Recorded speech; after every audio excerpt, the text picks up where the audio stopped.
Hello, I'm Dr. James Giordano, professor in the departments of neurology and biochemistry, and chief of the Neuroethics Studies program at the Pellegrino Center for Clinical Bioethics here at Georgetown University Medical Center.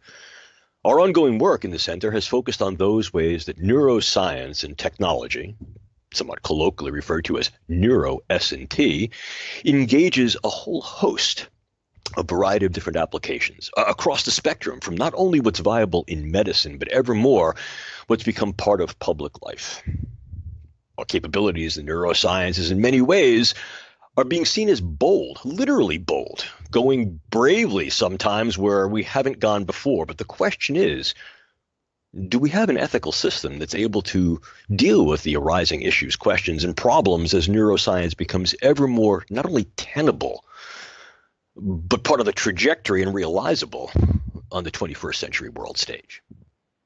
Indeed, neuroscience and technology, neuro-S&T, puts the brain at our fingertips, literally puts the brain at our fingertips, very often in increasingly non-invasive ways, allows us to look into the brain, to map the brain, to study the brain, to understand the brain further, not so much as an enigma or a mystery, but more as a puzzle to be solved. And this really underscores the fact that there's an ongoing dance, if you will, a tango, where both may lead simultaneously in an organized and orchestrated way of tools of observation, engagement and manipulation, and theories. And we come to the limits of those theories, and very often that prompts the development of ever more capable and sophisticated tools. In putting the brain at our fingertips, what it really allows us to do is to put our fingertips, and if you will, our futures, into brain science. So what we're able to do with neuroscience and technology at this point in time is to maximize our capability according to what's known as the 3 A's of engagement. We can assess the brain with plans to map connectivities in the brain, to understand structure and function relationships. But once we understand those structure and function relationships, we try to access the brain on a variety of levels, from the cellular all the way to the social, from the individual all the way to the international. And in so doing, we affect the brain. Assess, access, and affect. So what are these emerging tools of the brain sciences that allow us to not only expand our theoretical understanding of how the brain is structured and functioned, but perhaps also our realistic capability to engage that brain, to affect that brain, and to be less politically correct, perhaps to manipulate that brain? Well, in the assessment technologies, we have such cutting-edge devices and tools such as biomarkers, genetics and genomics, to be able to map the genomes and individual genetics that constitute the structure and function of our nervous system, and in those ways maybe contribute to our thoughts, our emotions, behaviors, who we are. The neurogenetics of identity, if you will. Brain imaging that allows us to view the living brain in relatively real time. And of course, this allows us to not only model the brain, but to map the brain, very much the same way that cartographers of old mapped those ever-expanding boundaries of what was known and what was not known of the ecologies and world in which we live. We're mapping the ecologies and that world, that universe within, that is the brain-mind. But in mapping the brain and identifying these structures and these functions, we develop capabilities to access them, essentially to target them. And here we see the interventional neuroscientific and technological tools. Variety of technologically based pharmaceutics that allow us to utilize nanomaterials to access the brain in ways that heretofore were unimaginable and impossible. Peripheral stimulation, central stimulation, neurofeedback, transcranial modulation that goes through the skull but is not invasive, and then ever more invasive forms of deep brain stimulation. But we're taking that one step further to minimize the level of invasiveness, to be able to implant things into the brain with only minimal or non-invasive techniques and technologies. And we're yoking the brain ever more to computational interfaces and building from that neuroprosthetics and neuroorthotics that allow us to essentially rebuild a broken brain. But none of these are capabilized or possible without some of the derivative tools and techniques that brain science brings to the fore, brings to its workbench. These include things like artificial neural networks that can be modeled and then put into computers, And then the reciprocity of those computational systems with the brain to develop AI, artificially intelligent technologies that are indeed reciprocal and cooperative. What we see the brain science is doing, like so many other fields, but perhaps best leading, if you will, the field, is engaging this new paradigm of integrative scientific convergence, ISC. It brings together the natural sciences, biotechnology, anthropological and social sciences, and the humanities. Why? Because neuroscience, like so many of the sciences, aims, seeks, orients to address, if not answer, the predorable questions of human anthropology, of human sociology, of our thought, of our philosophy. And what this allows us to do is to gain insights to what it is we are. The mathematician and philosopher René Descartes posited, "I think, therefore I am." The flip side of that coin, if you will, is really, how do I think? And if I can understand how I think, what does that tell me about not only who I am, but does that then allow me tools, perhaps, to modify, modulate, direct, self-engineer who that who is? And what this allows us to do is it gives us the toolkit to be able to both assess and affect individuals and groups. And one of the key drivers of that is being able to assimilate, synthesize, and utilize in real and rapid time huge amounts of data. The tools of big data, integrated with the tools of artificial intelligence, have capabilized the brain sciences to a set of abilities, to a frontier of both probabilities and possibilities that just 10 to 15 years ago was almost unimaginable. Indeed, what we find now is that neuroscience fiction, nonfiction is becoming realized. Things that in the past seemed to only be the stuff of science fiction is now at our fingertips, is now a realistic both probability and ever more emerging possibilities as these techniques evolve and as those who use them understand that by bringing them together, we can open up a vista of things that we can do to assess and access and affect the brain. These include the use of gene editing techniques, probably most notable today, the use of CRISPR, Cas9 gene editing, gene scissoring techniques to be able to modify the genetics and genomics that contribute to the way our brain is structured and the way our brain functions. On the assessment side, more and more we're being able to utilize forms of neuroimaging to literally reconstruct the input to the brain that that individual was experiencing. In other words, as we see here in this slide, you can image my brain and from that image relatively reconstruct what I was seeing, what I was hearing, what I was feeling. And of course, we can put all of these together into new areas that allow the integration of assessment and intervention. Probably most notable among these has been some of the programs coming from the BRAIN Initiative, spearheaded here in the United States by the Defense Advanced Research Project Agency, DARPA. And probably the most exciting and cutting edge is one called N3, Next Generation Non-Invasive Neuromodulation. The capability to put vast arrays of sensing and transmitting electrodes deep within the brain in a non-invasive or minimally invasive way to allow real-time access to read from the living brain and write into the living brain remotely, through the cloud, through the web, via distance, across time. And then if we push the envelope a bit further, we begin to see the merger of those ideas that heretofore were thought as, well, perhaps impossible, but now made possible through the conjoinment of a variety of different neurosurgical, biological, biochemical, genetic techniques. Probably most avant-gardistic of that is some of the work of the neurosurgeon Sergio Canavero, the Italian neurosurgeon, who, building upon some of the prior work of Dr. Robert White, is attempting to complete the first human body-to-head transplant. Now, garish as that might sound, the motive is in fact benevolent. I had the opportunity to speak with Dr. Canavero on multiple occasions, and the low-hanging fruit here is the capability to essentially do good. Yeah, what do we mean by doing good? Well, individuals whose bodies are ravaged by neurodegenerative diseases or other forms of diseases, but whose brain, whose mind is intact. Could we not perhaps facilitate a better quality of life? I mean, realistically, we can say that if someone donates their body to science as an organ donor, might we not use the body in its entirety? And of course, there are technical difficulties and there are huge hurdles. But building upon some of the prior work, the point we're at right now is, well, we could probably get some level of survivability, but now the question is to improve the quality of that survivability. And Canavero argues we won't know what that experience for the individual with a transplanted body is like until we go there.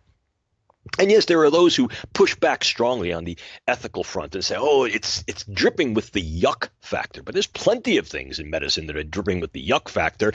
And more than that, this is done with consent.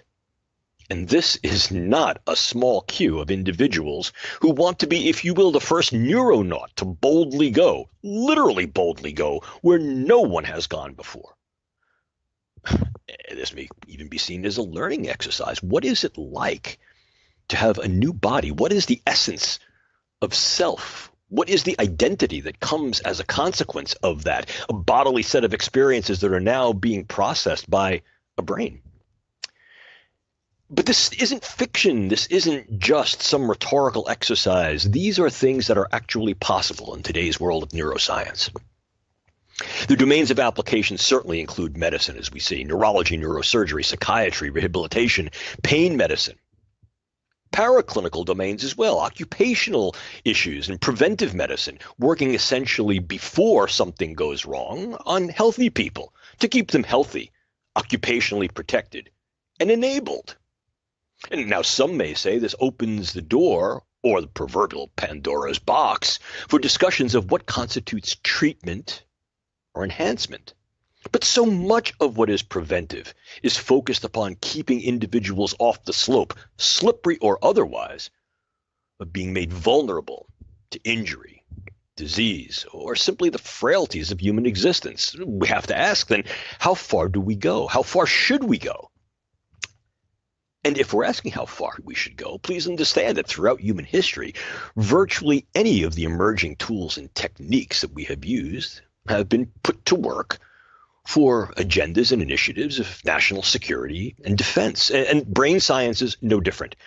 The interest in the brain sciences has certainly been manifest for decades, but has really increased with regard to the possibility of utilizing brain science in dual usable ways for warfare, intelligence, national security. And of course, that's an international agenda. Here, too, we have to appreciate that the goal is, quote, good. But who's good? Justice, what rationale, to paraphrase the words of Alistair McIntyre, the philosopher at the University of Notre Dame. Militaries defend the polis, at least in an open society. And so should we, can we, will we use brain science for those orientations, those means, those initiatives, and our desires to keep our societies protected? But what of other societies? What of different values? What of different ideologies? How will brain sciences be used there, and is there an absolute good? But let's back up. If we're talking about doing good for the polis and protecting those societies, what about the societies use themselves of the brain sciences? And ever more what we see that indeed what's happening is the brain sciences are becoming part of public life. Using the brain sciences in direct-to-consumer and even do-it-yourself means for educational purposes, for wellness purposes, and for lifestyle purposes. Well, indeed, what we see is that neuroscience and technology offers not only the probability to push the envelope of what we can do to be able to assess and access and affect the human brain and its functions, which we'll colloquially refer to as mind, which in many ways are the seat of the self. The potential is there to harness these things in a variety of ways, to be able to affect human relations on local, regional, and global scales, affect human thought, emotion, behavior. And of course, when we're able to do that, then the influential process and posture increases dramatically. There's great power there. But there's more that we need to understand, not just in the power of the neurosciences, but in the diversity of neuroscientific initiatives and agendas on the world stage. Current predictions and estimations are such that China will be on pace to essentially outspend and outpace the United States, if not the West, in quotes, what was formerly referred to as the West, within the next 10 years, by intent. By intent. With almost a 70% increase in research, development, test, and evaluation in the next 5 years, and a predicted 50% plus gain in overall market share in the neuroscience and neurotechnology fields within the next 10 years. But clearly, it's not simply China on the global stage. Russia has profound programs in the brain sciences. Evermore, we're seeing the use of virtual currencies and virtual nations that are engaging the brain sciences, or at least utilizing its tools. And as we said earlier, even do-it-yourself initiatives and agendas, which for the most part are certainly ethically probitious. But here too, the possibility for corruption, the possibility for capriciousness, if not nefarious, within those communities raises its head and requires at least some look-see, if not some regulation and guidance. But the take-home message here is simple. Neuroscience and technology are not simply the Provence any longer of what used to be referred to as the West. It's a global enterprise, primarily among developed countries, which then raises the specter of what are those ethical issues, focal ideas, problems, and questions, as brain science in developed countries is utilized globally. How will it affect developing or undeveloped countries and their peoples? How will different developed countries' ideologies, ethos, ethics, morals, and laws affect the way brain science is studied, articulated, and used in a variety of its domains of application? We can view this, if you will, as sort of more sort of congenially as the good, the bad, and the ugly. But each and all of these might be relative terms. Who's good? How do we define good? How do others define good? You clearly, once again, I think the benevolent motive here is to be able to treat disease and injury, to lessen the human predicament and improve the human condition. But like any other tool, it's reliant upon those who develop the tools and use them. And in some cases, there's misappropriation of the findings of brain science, the tools of brain science. And of course, who gets the goodies? And what does that then mean for the distributional asymmetries that occur within countries and between countries? And if we look to what some might consider to be the dark side, and perhaps verifiably and defensibly so, then we can see the intentional misuse of the brain sciences, its information, and its capabilities to be able to affect our moral regard and our individual and community treatment of those who we define as norm or abnorm, functional or dysfunctional, and whatever labels of good or bad that we attach to that. And of course, if we just boldly go forward, what tends to happen here is there's a neglect of the necessary analysis, precaution, and preparation that can be used, and the leveraging of brain sciences in domains and dimensions that perhaps, although initially intended for good, generate considerable harm. The ethical, legal, and social issues and risks that arise from the brain sciences can be parsed into two principal categoricals, those that are focal to the technology. This is unknown science. We haven't been putting electrodes or devices or utilizing these cutting-edge drugs and other forms of chemicals and interventions and assessments for decades. And so we simply really don't know what the intermediate and long-term effects might be. But more than that, the intersection of unknowns. The brain is the great unknown.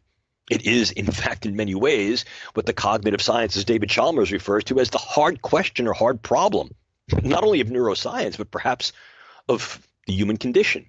We don't know how that great stuff of consciousness, of mind, of self arises from the gray stuff of those cells in our head. And arguably we could say, well, we won't know unless we go and use these technologies, but are we prepared for what we may find out and what we can do? What are the real capabilities and limitations?